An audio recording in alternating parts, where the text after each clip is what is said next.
नमस्कार विद्यार्थी मित्रांनो, वेलकम टू फिजिक्सवाला। मी स्वप्नील राठोड फिजिक्सवाला या महाराष्ट्रातल्या आणि भारतातल्या सर्वात मोठ्या ऑनलाईन प्लॅटफॉर्मवर आपलं स्वागत करतो। विद्यार्थी मित्रांनो, आजच्या आपल्या व्हिडिओमध्ये आपण MPSC या महाराष्ट्र लोकसेवा आयोगामार्फत घेण्यात येणारी सर्वात मोठी परीक्षा ती म्हणजे राज्यसेवा पूर्व परीक्षा। तुम्हाला सर्व लोकांना माहित आहे, सर्व विद्यार्थ्यांना माहित आहे की राज्यसेवा पूर्व परीक्षेसाठी केवळ 20 दिवस उरलेले आहे। आता या 20 दिवसामध्ये पॉलिटी म्हणजे Indian polity, Indian constitution and governance, ज्याला आपण मराठीमध्ये भारतीय राज्यघटना, राज्यव्यवस्था आणि सुशासन या विषयाचा अभ्यास नेमका कसा करावा आणि आता शेवटच्या 20 दिवसात रिव्हिजन करताना नेमके कोणते टॉपिक आणि त्या टॉपिकवर किती महत्त्वाचे घटक आणि उपघटक आहे आणि त्यावर रिव्हिजन कशी करायची याबाबत आजच्या व्हिडिओमध्ये आपण सगळे जाणून घेणार आहोत। शेवटच्या 20 दिवसामध्ये रिव्हिजन म्हणजे ही फिजिकल शारीरिक कमी आणि मानसिक जास्त असते आणि ऑब्वियस आहे पॉलिटी या विषयासोबत तुम्हाला इतर विषय सुद्धा कव्हर करायचे आहे, कारण असं तर बिलकुल नाही की येणाऱ्या 20 दिवसामध्ये राज्यसेवेच्या शेवटच्या 20 दिवसामध्ये तुम्ही केवळ आणि केवळ इंडियन पॉलिटी किंवा भारतीय राज्यघटना केवळ याच विषयावर रिव्हिजन करणार, तुम्ही सगळ्या विषयांची रिव्हिजन करणार। त्यामुळे तुमचा जो टाइम खरोखर फार लिमिटेड आहे आणि सर्वात महत्त्वाची हीच गोष्ट आहे, याच 20 दिवसामध्ये नाही तर ज्या दिवशी तुम्ही प्रत्यक्ष एक्झाम हॉलमध्ये जासाल त्यावेळेस तुम्हाला 120 मिनिटं GS पेपर 1 जो पहिला पेपर आहे सामान्य अध्ययन पेपर 1 यामध्ये 120 मिनिटांमध्ये तुम्हाला 100 प्रश्न सोडवायचे आहे, तेव्हा सुद्धा टाइम म्हणजे वेळ हाच तुमचा सर्वात क्रिटिकल फॅक्टर राहणार आहे। तर विद्यार्थी मित्रांनो, वेळ न गमावता आपण या MPSC कॅटेगरीमध्ये राज्यसेवा पूर्व परीक्षेचा T20 बरोबर 20 दिवस उरलेले आहे आणि या 20 दिवसाचा नियोजन कसं करायचं आणि या 20 दिवसामध्ये प्रिपरेशन स्ट्रॅटेजी कशी असली पाहिजे पॉलिटीसाठी आपली, या सगळ्या बाबी आपण जाणून घेऊया।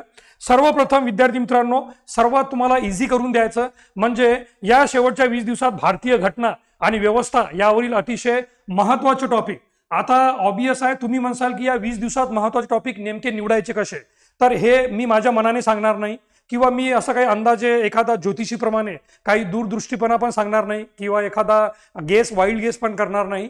2017 पासून साधारणतः 2022-23 पर्यंत जेवढ्याही पूर्व परीक्षा झाल्या त्या पूर्व परीक्षेमध्ये कोणकोणत्या टॉपिकवर किती किती प्रश्न विचारण्यात आलेले आहे पॉलिटी या पूर्व परीक्षेच्या घटकावर, त्यावरूनच तुम्हाला सांगणार मी की महत्त्वाचे टॉपिक म्हणजे कोणते आणि या 20 दिवसात पॉलिटी विषयाचा अभ्यास कसा करावा यावर सुद्धा आपण शेवटच्या 5-10 मिनिटात चर्चा करूया। पण सर्वात पहिले मी तुम्हाला म्हटल्याप्रमाणे मी कोणता वाईल्ड गेस करणार नाही किंवा मी कोणता महान ज्योतिषी नाही की जो तुम्हाला सांगणार की हे टॉपिक करा आणि तुम्हाला एक्झाम मध्ये नक्कीच सगळं काही बरोबर होईल। तर हे सगळं फॅक्च्युअल आहे, तथ्य आहे आणि आयोगाने आतापर्यंत राज्यसेवा पूर्व परीक्षेमध्ये 2017 पासून तर 2022च्या पूर्व परीक्षेमध्ये ज्या घटकांवर जेवढे प्रश्न विचारले त्यावरून आपण हे अनालिसिस करणार आहोत की तुम्हाला येत्या 20 दिवसात पॉलिटीचे नेमके कोणते टॉपिक वाचायचे। आता विद्यार्थी मित्रांनो बघा, पॉलिटीचे क्वेश्चन हे काही फिक्स नसतात, म्हणजे यांची आकडेवारी कधी कधी हे केवळ 10 प्रश्न येतात, कधी 12, कधी 15, तर एका एक्झाम मध्ये हे 16 आणि 19 वर पण गेले होते। 2023ची जी लेटेस्ट परीक्षा होती त्या परीक्षेमध्ये हा आकडा 16चा होता, 16चा। पण फारच क्वचित वेळा असं होतं की पॉलिटीची क्वेश्चन नंबर जे असतात पॉलिटीची ना कधी संख्या मर्यादा आहे प्रश्नाची ती 15च्या वर जाईल, तर आपण साधारणतः 15चा ॲव्हरेज घेऊन चालू। 15 या 15 प्रश्नामध्ये पॉलिटीच्या पूर्व परीक्षेच्या 15 प्रश्नामध्ये 2017 पासून तर 2022 पर्यंत कोणकोणत्या टॉपिकवर किती प्रश्न विचारले आणि नेमके हेच टॉपिक वारंवार रिपिटेटिव्ह आहे म्हणून तुम्हाला हे टॉपिक करायचे आहे। त्या सर्वात पहिला टॉपिक बघा, राज्यघटनेची निर्मिती आणि त्यामध्ये घटनेची वैशिष्ट्ये। कोळंबे सरांच्या किंवा लक्ष्मीकांत सरांच्या पुस्तकात हे दोन्ही टॉपिक कॉमन मध्ये दिलेले आहे किंवा सेपरेट जरी दिले असतील तरी तुम्ही बघा, राज्यघटनेची निर्मिती म्हणजे आपल्या भारताच्या संविधान सभेचे कार्य आणि त्यानंतर घटनेचे वैशिष्ट्य की भारताने राज्यघटनेमध्ये कोणकोणत्या देशाकडून कोणकोणते स्रोत घेतलेले आहे। त्यामुळे विद्यार्थी मित्रांनो याच्यामध्ये राज्यघटनेची निर्मिती आणि घटनेचे वैशिष्ट्य 2017 मध्ये एकच परीक्षेत यावर 3 प्रश्न आले। आता 3 प्रश्न म्हणजे राज्यघटनेच्या निर्मितीवर 1 प्रश्न होता आणि घटनेच्या वैशिष्ट्यावर 2 प्रश्न होते। तर अशा प्रकारे लक्षात ठेवा तुम्ही, एकूण 3 प्रश्न विचारण्यात आले होते, एकूण 3 प्रश्न यावर।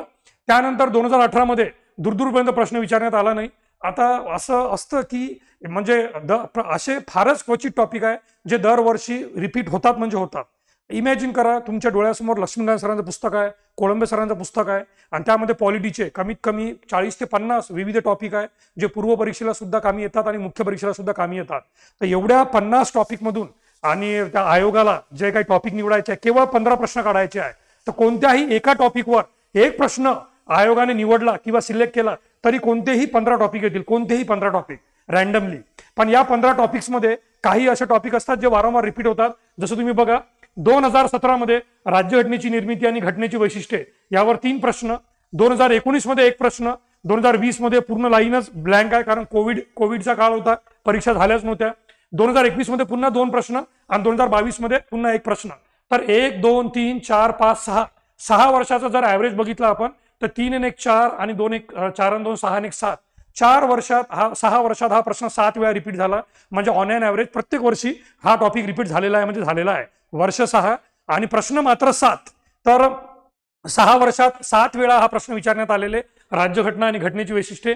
त्यामुळे साहजिकच आहे की 2023 आणि 2024 मध्ये सुद्धा हा टॉपिक रिपीट होण्याचे जास्तीत जास्त चान्सेस आहे. आणि हो, म्हणजे पर्सनली माझं जर ओपिनियन घेतलं तर तुम्ही स्वतःहून हा व्हिडिओ बघितल्यानंतर तुम्ही 2023-22चे क्वेश्चन पेपर बघा. अनेक विद्यार्थ्यांनी PYQ अनेक वेळा सॉल्व्ह पण केले असेल तर तुम्हाला नक्की आठवेल की एक तरी प्रश्न असतो की भारताने कोणत्या राज्यघटनेतून कोणती संकल्पना घेतली किंवा संविधान सभेने कार्य करताना कोणकोणत्या गोष्टी केल्या किंवा संविधान सभेतल्या महत्त्वाच्या समित्या कोणत्या होत्या.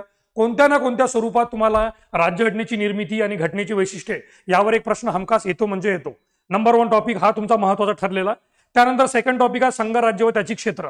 आता संघराज्य आणि त्याची क्षेत्र हा टॉपिक महत्त्वाचा असण्याचं कारण केवळ भारतीय राज्यघटनेचे सुरुवातीची जे कलम आहे, कलम 1 ते कलम 4 ही यामध्ये येतात, हेच केवळ याचं कारण नाही. चालू घडामोडीमध्ये जर तुम्ही बघितलं तर तुम्हाला लक्षात येईल की निवडणुका झालेल्या, निवडणुकीमध्ये लोकसभेचे मतदारसंघ म्हणजे संघराज्य आणि त्याच्या क्षेत्रामधलाच भाग येतो की कोणकोणत्या राज्यांमध्ये कोणकोणते मतदारसंघ आहे, जे सर्वात मोठे आहे, सर्वात लहान आहे. तर चालू घडामोडीसोबत हा टॉपिक नेहमी संगनमत होतो, युनियन अँड इट्स टेरिटरी. याशिवाय अनेक जागी नाही का म्हणजे काही घटनेतल्या नाही का अनुसूची 5 आणि अनुसूची 6 मधले काही राज्य आहे ज्यांची नाही का विशेष डिमांड येते. किंवा लडाख, सध्या लडाख फार जास्त चर्चेत आहे की लडाख हे जे भारतातलं नवीन केंद्रशासित प्रदेश आहे, या केंद्रशासित प्रदेशाला 6व्या अनुसूचीमध्ये समाविष्ट करून घ्यावं अशी त्यांची डिमांड आहे. त्यानंतर नाही का संघराज्य आणि त्याच्या क्षेत्रामध्ये नवीन राज्य निर्मिती हा टॉपिक चालू घडामोडीमध्ये असो किंवा नसो, पण तो आयोगाला फार जास्त आवडतो आणि तो नेहमीच प्रश्न येतात त्याच्यावर की एखाद्या राज्यात विधान परिषद निर्माण करायची किंवा विधान परिषद रद्द करायची. आणि आता जसा आंध्र प्रदेश राज्याने सरतेशेवटी म्हणजे 10 वर्ष पूर्ण झाली आणि 10 वर्ष पूर्ण झाल्यानंतर आंध्र प्रदेशला कोणतीच राजधानी राहिली नव्हती कारण हैदराबाद ही पूर्णपणे 100% आता तेलंगणाची राजधानी राहणार होती. तर तडकाफडकी जे नवीन गव्हर्नमेंट आलं सध्या चंद्रबाबू नायडू यांच्या नेतृत्वाखाली, तेलुगू देसम पार्टीचं, त्यांनी नाका डिसाईड केलं की आंध्र प्रदेशमधलं प्राचीन शहर जे सातवाहन घराण्याची राजधानी होतं अमरावती, थडग्याचा थ येतो शेवटी, अमरावती, त्याला त्यांनी राजधानी बनवलं. तर ते सुद्धा संघराज्य आणि त्याच्या क्षेत्रामध्ये येऊ शकतं की अमरावती ही नवीन राजधानी बनली, मग तुम्हाला आंध्र प्रदेशच्या निर्मितीवर प्रश्न येऊ शकतात. या प्रकारे कोणत्या ना कोणत्या प्रकारे डायरेक्ट आणि indirect hitting around the bushes असं जे म्हणतो आपण, त्यामध्ये तुम्हाला येऊ शकतं. तर तुम्ही बघा 2017 मध्ये यावर प्रश्न नव्हता, पण 2018 मध्ये 1 प्रश्न, 2019 मध्ये 2 प्रश्न, त्यानंतर 2021 मध्ये पुन्हा 1 आणि 2022 मध्ये 1. म्हणजे ऑन एन ऍव्हरेज प्रत्येक वर्षी 1 तरी प्रश्न आलेला आहे. केवळ 2 वर्ष इथे मिस झाले, त्यातलं 2020 हे तर कोविड-19चं वर्ष होतं, कोविड-19चं, त्यामुळे याला सोडून बोला, हे कोविड-19चं वर्ष असल्यामुळे याला वगळून चला. आणि फक्त इथे 1 वेळा गॅप पडली, ती म्हणजे 2017 मध्ये. 2023 मध्ये सुद्धा प्रश्न आलेला आहे याच्यावर, संघ आणि त्याचे क्षेत्र. त्यानंतर संसद आणि विधेयके, परहॅप्स सर्वात महत्वाच्या टॉपिकमध्ये पहिल्या 3 मध्ये ज्याला स्थान भेटणार ते म्हणजे संसद आणि विधेयके. ठीक आहे, संसद आणि विधेयके. आता आपल्या निवडणुका पार पडलेल्या आहे, 18वी लोकसभा अस्तित्वात आली. 18वी लोकसभा अस्तित्वात आल्यामुळे आणि राज्यसभा हे कायमचं सभागृह, तर भारताची नवीन संसद पुन्हा तयार झाली. आता या नवीन संसदेचे अधिवेशन सुरू झालेले आहे. या अधिवेशनामध्ये लोकसभा स्पीकर आणि त्यांची भूमिका यावर अनेक प्रश्नचिन्ह निर्माण करण्यात आलेले आहे. किंवा पहिल्यांदा गेल्या 10 वर्षात पहिल्यांदा एक अधिकृत विरोधी पक्षनेता भेटलेला आहे काँग्रेसच्या स्वरूपात. 2014 आणि 2019 मध्ये काँग्रेस हा दुसरा मोठा पक्ष असला तरी तो विरोधी पक्ष नव्हता, कारण त्यांना 10% की मिनिमम 10% जागा जिंकता आल्या नव्हत्या. परंतु यंदा 99 जागा जिंकून काँग्रेस हा सर्वात मोठा विरोधी पक्षनेता म्हणून उभारण्यास आलेला आहे. तर मग सत्ताधारी पक्ष आणि विरोधी पक्ष, आणि तेच बीजेपीच्या बाबतीत की ज्या बीजेपी पक्षाला 2014 आणि 2019 मध्ये स्वबळावर बहुमत होतं, यंदा मात्र त्यांना स्वबळावर बहुमत भेटलं नाही. तर मग त्यांना राष्ट्रीय लोकशाही आघाडी या अंतर्गत त्यांना गव्हर्नमेंट स्थापन करावं लागलं. तर हे सगळे पार्ट संसदेचे भाग आहे की संसदेमध्ये लोकसभा, राज्यसभा, लोकसभेचा कार्यकाळ, राज्यसभेचा कार्यकाळ, दोन्ही सभागृहात मांडण्यात येणारे विधेयके, अशी कोणकोणती विधेयके आहे जी केवळ आणि केवळ लोकसभेतच जातात. घटनादुरुस्ती विधेयक, लोकसभा आणि राज्यसभेची भूमिका काय असतं, घटनादुरुस्ती विधेयकाबाबत. तर दरवर्षी विधेयकावर एक तरी प्रश्न असतो, खास करून दोन प्रकारचे विधेयक, ते म्हणजे धन विधेयक आणि दुसरे म्हणजे घटनादुरुस्ती विधेयक. कारण दरवर्षी कोणती ना कोणती घटनादुरुस्ती करण्यात येते. एक तरी घटनादुरुस्ती भारतामध्ये होते म्हणजे होते संसदेकडून.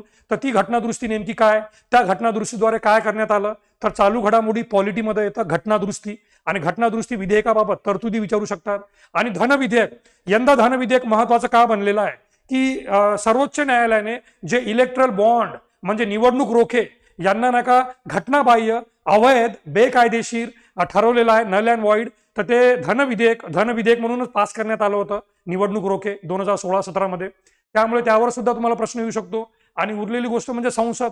तर संसदेमध्ये बहुमत म्हणजे काय, म्हणजे लोकसभेत बहुमत म्हणजे काय, मंत्रिमंडळ म्हणजे काय, कॅबिनेट म्हणजे काय, मंत्रिमंडळाची जबाबदारी कशी असते, संसद विविध प्रश्नोत्तर तास म्हणजे star, unstarred, short notice question, तारांकित प्रश्न, अतारांकित प्रश्न, या विविध अविश्वास प्रस्ताव, आणि त्यानंतर पॉइंट ऑफ ऑर्डर म्हणजे हरकतीचा मुद्दा, या विविध स्त्रोतांद्वारे किंवा विविध आपल्या अधिकाराद्वारे सत्ताधारी पक्षांवर कसं नियंत्रण ठेवतं या बाबतीत सुद्धा तुम्हाला संसदेवर प्रश्न येतात. तर तुम्ही बघा संसद टॉपिक किती महत्वाचा आहे. 2017 मध्ये 1, 2018 मध्ये 3 प्रश्न, 2019 मध्ये पुन्हा 1, 2020 सोडूनच बोला, 2021 3 आणि 2022 2, म्हणजे 1 3 2 1 3 2. याचा अर्थ 2024 मध्ये सुद्धा कमीत कमी 2 ते 3 प्रश्न तुम्हाला याच्यावर येऊ शकतात संसदेवर, 2 ते 3. आणि त्यातल्या त्यात निवडणुका पार पडलेल्या आहे. त्यामुळे संसदेला एक विशेष महत्व प्राप्त झालेलं आहे. राष्ट्रपतीच्या अभिभाषणापासून, लोकसभेच्या सभापतीच्या निवडीपासून, प्रोटेम स्पीकर आणि विरोधी पक्ष नेता, सगळ्या बाबतीत तुम्हाला संसदेचा टॉपिक फार जास्त महत्वाचा ठरलेला आहे. त्यामुळे आतापर्यंतच्या टॉपिकमध्ये आपण जे बघितलं त्यामध्ये राज्यघटनेची निर्मिती आणि संसद हे सर्वात हेवीवेट टॉपिक. त्यानंतर पंचायत राज, याला आगळं वेगळं महत्व आलेलं आहे पंचायत राज. आणि 2023 मध्ये तर या टॉपिकने म्हणजे 4चा आकडा घातला होता. 2023 इथे दाखवलेलं नाहीये. 2023 मध्ये या पंचायत टॉपिकने 4 प्रश्नाचा आकडा घातला होता, 4. तर मिनिमम 2 ते 4 प्रश्न यावर येणार म्हणजे येणार. आणि त्यातही विद्यार्थ्यांना सांगतो की अनेक विद्यार्थ्यांना पंचायत म्हणजे आता एवढे मोठमोठे पुस्तक आहे की पंचायत राजवरच काही मोठमोठ्या लेखकांची पुस्तके आहे. आता शेवटच्या 20 दिवसात तुम्ही पूर्णच्या पूर्ण पंचायतचं पुस्तक वाचू शकत नाही किंवा त्यावर पूर्णच्या पूर्ण रिव्हिजन पण करू शकत नाही.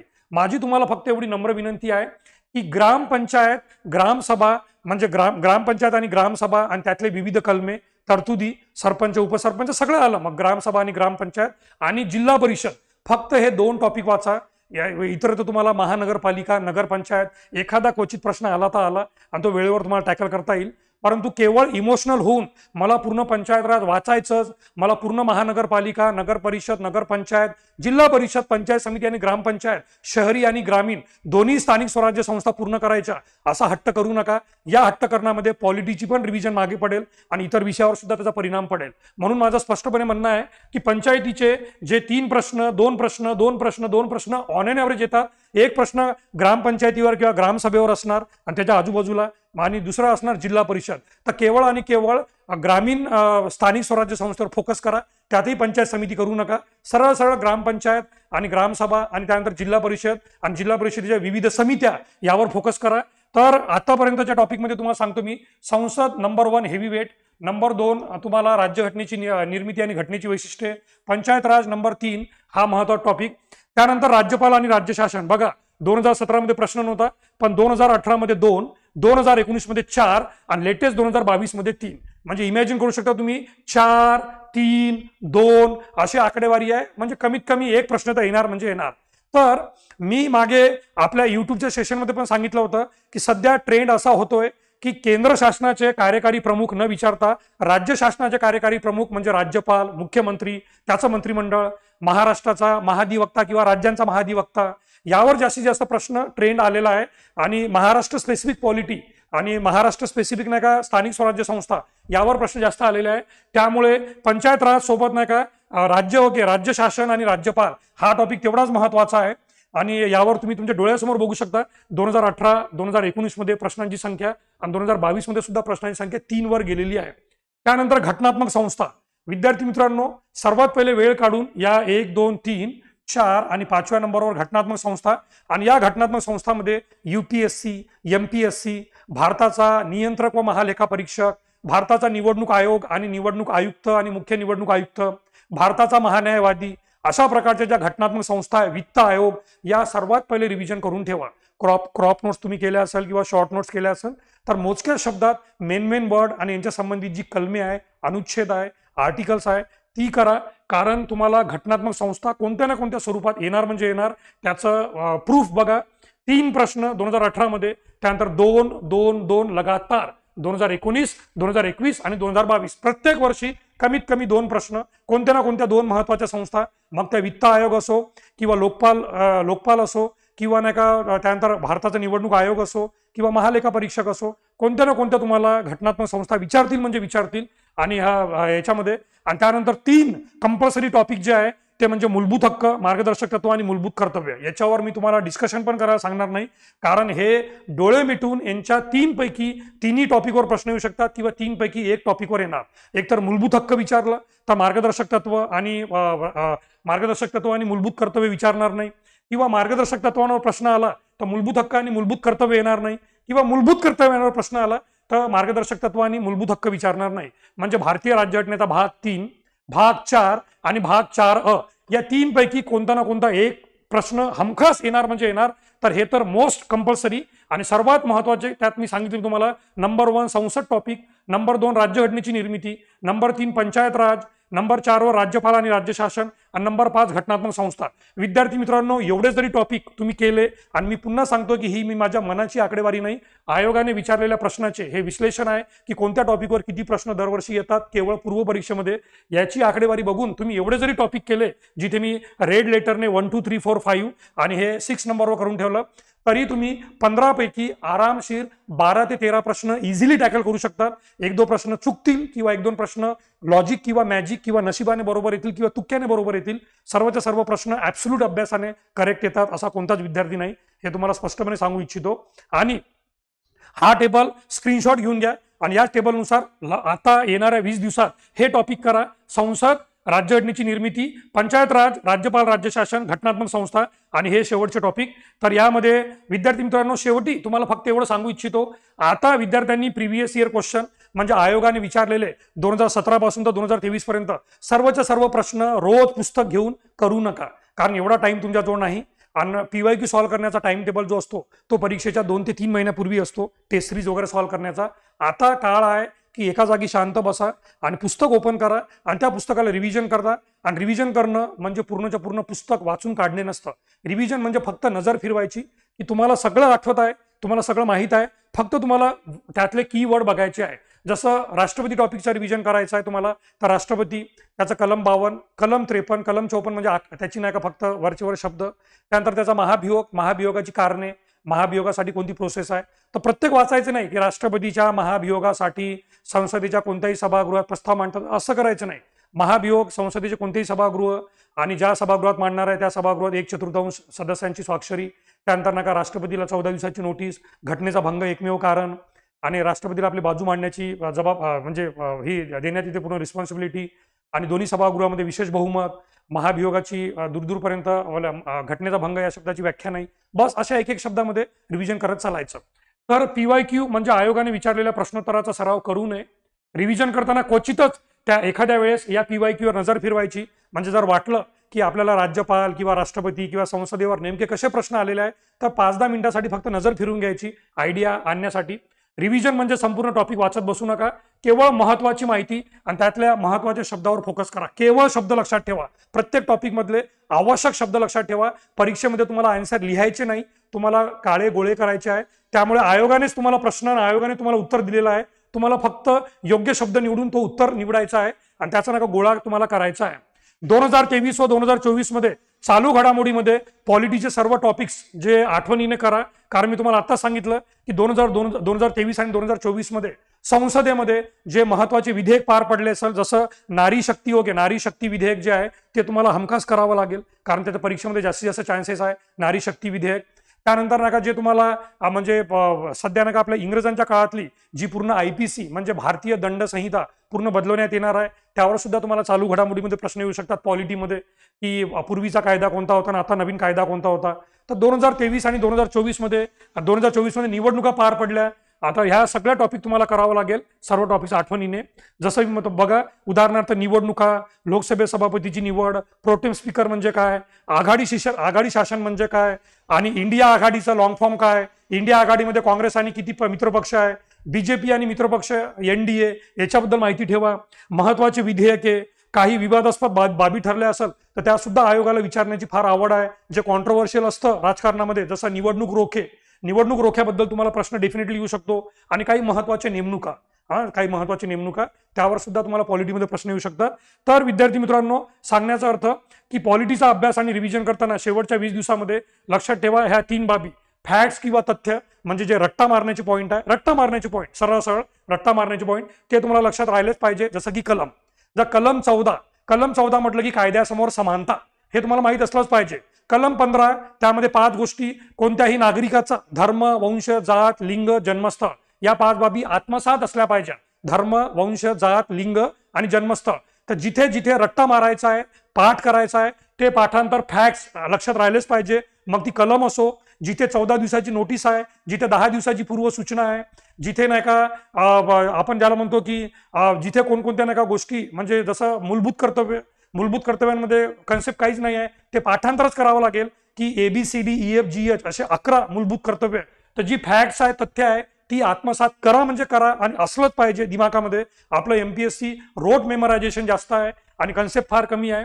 कन्सेप्च्युअल टॉपिक्स म्हणजे जिथे तुम्हाला विचारतात की अविश्वास प्रस्ताव म्हणजे काय, हरकतीचा मुद्दा म्हणजे काय, किंवा हरकतीचा मुद्दा प्रेझेंट करताना तो मुद्दा कोण उपस्थित करू शकतो, शासकीय सदस्य म्हणजे काय, खाजगी सदस्याचं विधेयक म्हणजे काय, हे कन्सेप्च्युअल पार्ट असतात.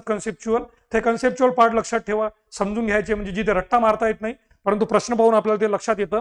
आणि शेवटी म्हणजे चालू घडामोडी, जे तुम्हाला सुरुवातीला आता सांगितलं मी की 2023 आणि 2024 मध्ये संसदेत जेवढेही महत्वाचे विधेयके पार पडली, निवडणुकीच्या संबंधीच्या न्यूज, आणि 2023-24 मध्ये ज्या काही महत्वाच्या नेमणुका झाल्या भारतीय राजकारणात, त्या सगळ्या तुम्हाला लक्षात ठेवावं लागेल.